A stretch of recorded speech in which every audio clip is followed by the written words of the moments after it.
The information and opinions presented in this podcast are based on research done at a particular point in time. The fields of medicine, surgery, psychology, etc. are constantly evolving as new studies and movements happen. Please take into account the year of any particular episode's publication, and as new information presents itself, we will do our best to release updated episodes on the topics. Listener discretion is advised for references to medical terminology of body parts. Unless otherwise stated, no one speaking on this podcast is a medical or legal professional and cannot provide medical or legal advice. Welcome to the Trans Field Guide.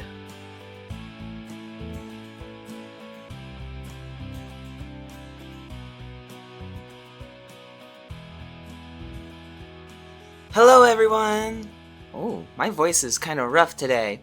So, I'm feeling a little under the weather, but I want to present some information to you. This is your caster Blake here today, and I want to talk to you about Aunt Flo for trans girls. So, wait, what do I mean when I say periods for trans girls? Yes, you're hearing us right. Trans women get periods too. So, let's just jump right into it. Symptoms for periods for trans girls are pretty much the same as for cis girls, with the exception being that because they lack a uterus, there's no shedding of the uterine lining, and therefore, there's no bleeding during that time. We experience symptoms that can include the usual, things like abdominal cramps, bloating, headache, moodiness, increased bowel movements, breast soreness, and increased discharges. The symptoms of cramping is usually caused by the abdominal wall and intestinal muscles seizing. And if you imagine the equivalent areas on your own body, that's going to be what's possibly happening to you during the same period. And of course, if you are suffering from physical symptoms, there's a little bit of common advice that you can take too. If you're having cramping, you can do a variety of different things to ease this symptom. There's always over-the-counter pain medications or a personal heater in the form of, say, a water bottle or a heating pad on the affected area. Heat and muscles go hand in hand for relaxation. Calm those things down. Generally, you'll want to keep your body fully extended, meaning either lying down or standing up rather than curled up, as that will just increase the pain and or pressure on your abdomen. You can take a diuretic to decrease any bloating or swelling that's occurring. This can be in the form of either over-the-counter medications or specific teas like dandelion tea. For mood swings, you can keep a stocked kit of things that you know will make you happy, movies and shows you like to watch, non-perishable treats, a comfy blanket, and a list of people who you can call when you need support are all a good place to start. Never underestimate the power of a relaxing bath. A nice hot or warm bath can soothe the cramping muscles, and adding a favorite bubble bath, say, or bath bomb, or some bath salts with your favorite scents can add to the relaxation and help ease the emotional symptoms. So those are just a few of the more common things you can do. But if you do take medications for swelling, such as a diuretic, be sure that you are careful and you watch your body with a good, keen eye, because many of you are already on a medication that will cause a diuretic effect, spironolactone. So make sure that you're staying hydrated while you're using it, because I don't want you to have worse symptoms of any sort. And we also are going to have some advice given to us from JD. Take it away. So hi, this is JD, a licensed clinical social worker here again on this podcast, and this time talking about periods. So Blake did a wonderful introduction into what period symptoms are and some of the basics on coping. One thing that comes to mind that I want to address is, I'm just immediately thinking about all the arguments that happen online about whether or not this exists.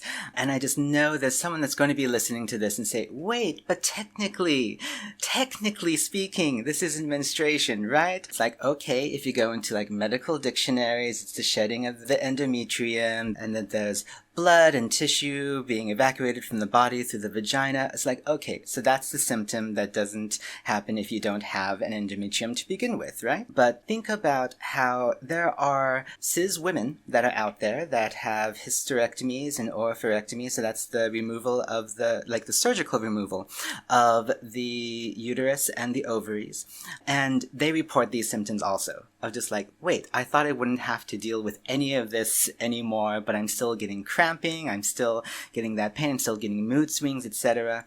And it's like, oh, I'm still having my period. Maybe not the bleeding anymore. And if anyone were to go up to them and say, you know what, well, technically you're not having your period. You're not being smart, you're just being a jerk. At that point. So be careful of whenever you're talking with someone and you feel that urge just to say, well, technically this. Step back, check into that sense of compassion, and don't worry so much about technical definitions and terms. Just recognize, oh, this is someone who's experiencing pain and distress. Figure out what you can do to be there for that person. That's where you can actually be an ally. Something else that might be good for when you're trying to figure out how you want to cope with the pain, with the distress, the dysphoria that can happen. One good way of creating your own plan is to go through the different areas of wellness. And so the model that I like to use is think of your wellness as being this wheel, and different sides of it are going to be your physical wellness, your emotional wellness, intellectual, social, financial, and occupational, environmental, and spiritual. And when you're doing really well in all of those different areas, that wheel rolls along nice and smoothly and helps you to navigate the bumps in life. So with that physical wellness, it's helpful to stay physically fit so that way the body is more prepared. Also, when you're having these symptoms, still try to keep moving, but maybe you adjust to lighter movements, some gentle yoga, even seated yoga, some walking and stretches instead of really vigorous exercise. Make certain that you're practicing good nutrition. Be careful of eating your feelings. Figure out something that's really healthy that still acts as a comfort food for you. So maybe that's some fruit, and also make certain that you're staying hydrated here. Beware, caffeine can dehydrate you. And then, of course, see your doctor about hormone levels and pain management. Don't feel like you have to do this alone. Really use the resources that are available for you. Know your body. If your cycle is predictable, then you know that you can actually prepare for it. Emotional part for wellness. Keep in mind that emotions can feel like this giant nebulous thing. So step back.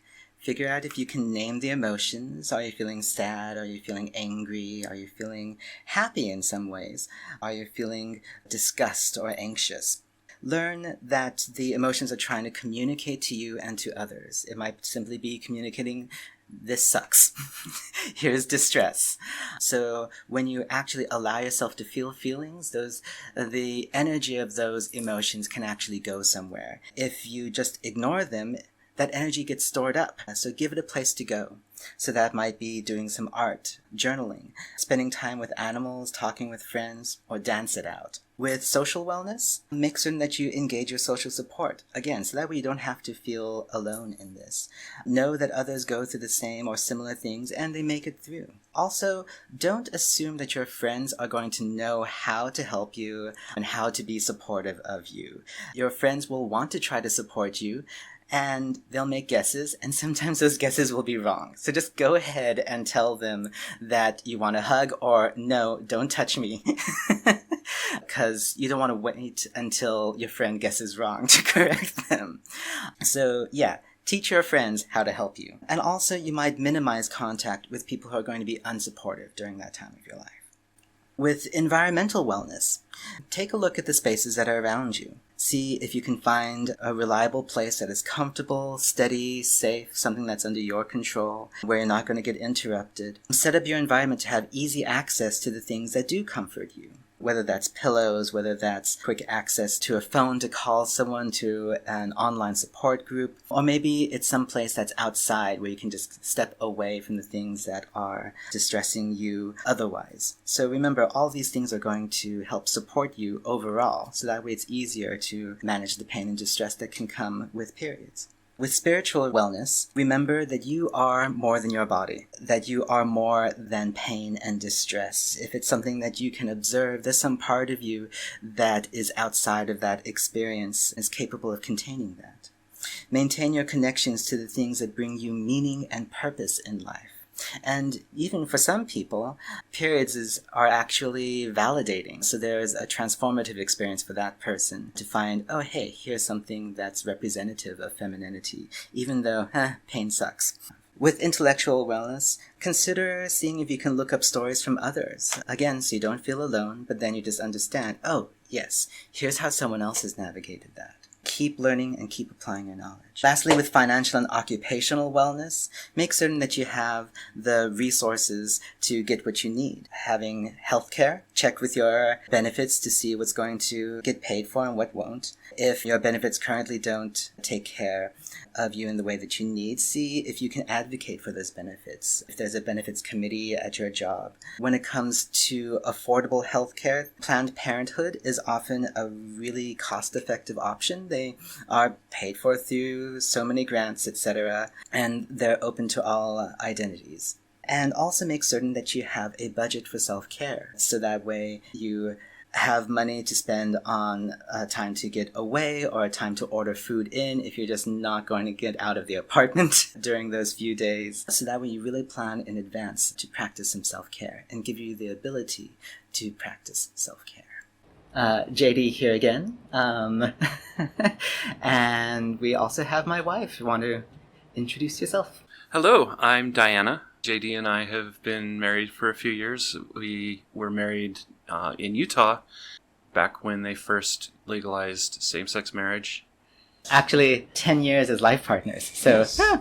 Anyway, so on the drive up here, we started talking a little bit more about Diana's experiences with period symptoms. It would be wonderful to share that, and I've only gotten to hear parts of the story myself, so you listeners get to join me in learning more about this journey for her. Tell us when you first started to experience these symptoms, how you figured out that it was related to hormones. I figured it was pretty obvious that it was related to hormones, but it was just that I was experiencing these symptoms that, I had some kind of mood swings, and also my dysphoria got triggered differently while I was experiencing this. And I started to realize that it happened right about the same time every month. And so I thought, well, that's interesting. Then I noticed that I was also becoming more amorous at that time of the month. And so I was like, oh, there's an interesting sign and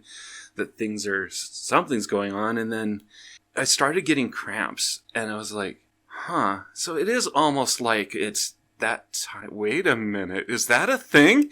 And so I started looking things up on Google, and I realized that it's something that nobody talks about, or at least they didn't when I was first looking at message boards about being trans and stuff when I was exploring my gender. And up to that point, I hadn't really seen any conversations or any indication in all of the stuff that I had looked through that indicated that trans women have periods. And so when I started my Google search, I didn't at first even find any articles or anything. I just found a couple other trans women who were talking about their experience of having periods. And so I thought, okay, so this must be a real thing that's going on. And it's not just me, I don't know, wishful thinking, but not so wishful, because who wants that? Well, that was pretty early on, probably right about 6 months maybe on hormones. So now it's been 2 years and change. So. It must have been exciting and bewildering to start to look that up. Yeah, it really was. I remember after I started to figure things out, I was one of those times I was having really, really bad cramps, and I was sitting in physics class, and I was sitting there going, okay, so this hurts really bad and I'm miserable, but this is amazing. And I was so validated that I actually, even though I hated the experience, I also loved it at the same time. It's like I wouldn't change anything at this moment. Eventually it got to the point where, okay, it's kind of overwhelming, and I went and I got some Midol, and that actually really did help to mitigate the pain. And so that's something that I was relying on for a while. What were you using before the Midol? Nothing. Just dealing with it. I remember when you were like that combination of moodiness and pain, and then you just said, oh, it's just the hormones. It's like, oh, okay. That was just where it's like, okay, I'm your partner, I'm your spouse. I'm just here for you. Let me know how I can help you. I know some of it was just waiting. Yeah. A lot of times you seem like you were wanting to help and you were kind of looking for more information about stuff, and I had no idea what to tell you. So I just, okay, this is stuff I'm going through. And yeah, and with the training that I got from WPATH, it was just, oh, here's the list of the side effects and symptoms. It's like, oh, okay. And even at that point, it hadn't clicked for me that like, oh, wait, so many of those are the same as going through a menstruation cycle minus the blood. That's not something that they tell us therapists a lot about. Yeah, not every trans woman experiences it, and I don't know what the percentages are. So there's a lot of, like you were talking about, like there's a lot of questioning of, is this a real thing? Where people who don't experience it just don't even believe it sometimes. And so I imagine that when you look at the side effects of hormones, you see, well, yeah, they do coincide with the symptoms of a period. And they're like, of course you're going to experience these symptoms while you're playing with your hormones. I don't see any reason why that would register as these are period symptoms and you might be having a period. Well, it's all hormones, so the rest of your body is just going to be responding to changes in hormones, whether or not you have the ovaries or the uterine to respond to it. The rest of the body's still there. But I guess just for some people it's going to be happening on a more predictable cycle. Well, so now it makes me wonder, like, would you prefer to experience this just kind of sporadically whenever the body just like hits those spikes, which is just naturally it's going to do? Or would you rather have it like on a regular, predictable basis? Well, it was pretty regular and predictable, and I think that that's preferable than it being sporadic and never knowing when it's going to happen. Because then, like you were talking about, you can actually prepare for it. You know, it's like, okay, this is around that time, so I'll need to carry the Midol or, you know, and the comfort foods you were talking about, usually chocolate. I guess that way it's not, ninja cramps. Ambush.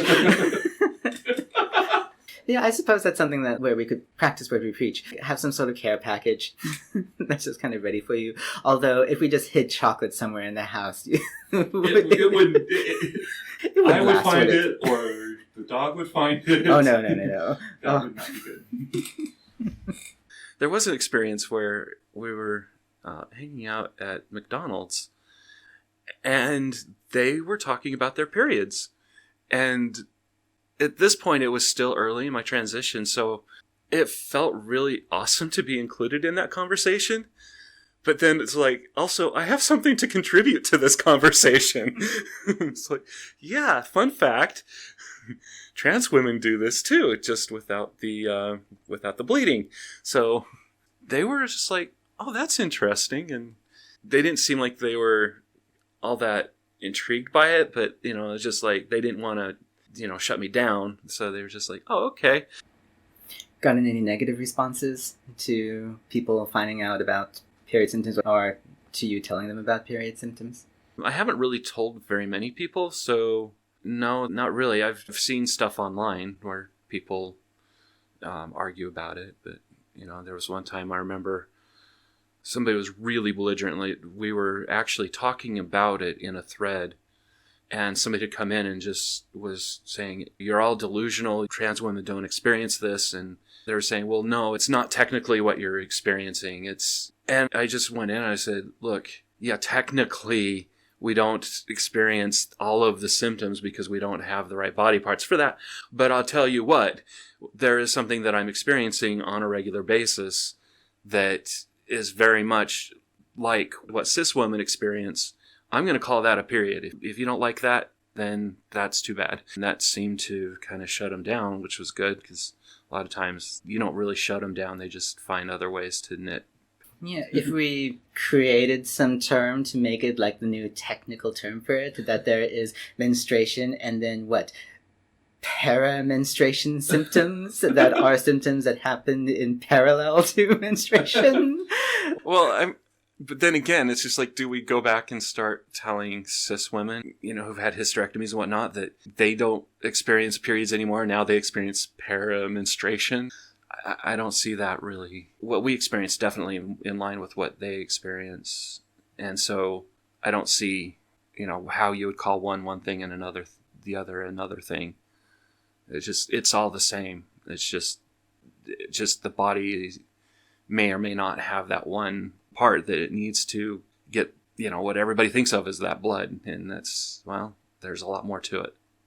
I've noticed a lot of people have a tendency of really identifying with their pain and with the things that they have struggled with and survived through. So I wonder if sometimes people feel like that gets some part of their identity of having, especially since menstruation happens at such a vulnerable age of 12, 13, like just that young adolescence and that early identity formation. If there's this perceived threat that somehow this thing that they identify with is less special if there's someone that's experiencing it without the blood and experiencing it perhaps later in life rather than like it being this coming of age experience. Experiencing it through late onset puberty. That could very well be. I obviously can't speak for other women, but that does sound reasonable to me. At the same time, other people's experiences don't necessarily have to invalidate your own, right? No, absolutely not. There is so much weight put onto getting your first period as a girl, because then it really is that coming of age thing. It's like, oh, you're blossoming into a woman type of thing. So I can see how for some cis women they'd be like, no, that's our thing, you can't have it. And it's like, okay, well, you're blossoming into a woman just a little bit later in life. It's perfectly fine. Some people blossom into a woman at the age of 9 or 10. Some cis women don't, quote, blossom into a woman until 16, 17, 18. And there's so many factors that go into that. Audience obviously can't hear us nodding. We're just nodding in agreement. Smiling cheesy. I can just understand where the defensiveness can come in just very automatically. And that's where, again, I encourage people just to take a step back and remember compassion, that another person's experience doesn't override your own experience. What do you think? How do you manage this time of the month and everything that comes with it? Let us know on Facebook, Instagram, or via email. Like this episode? Tell someone about it. Resources referenced in this episode can be found in the show notes at transfieldguide.com. Stay safe. And remember that I'm proud of you.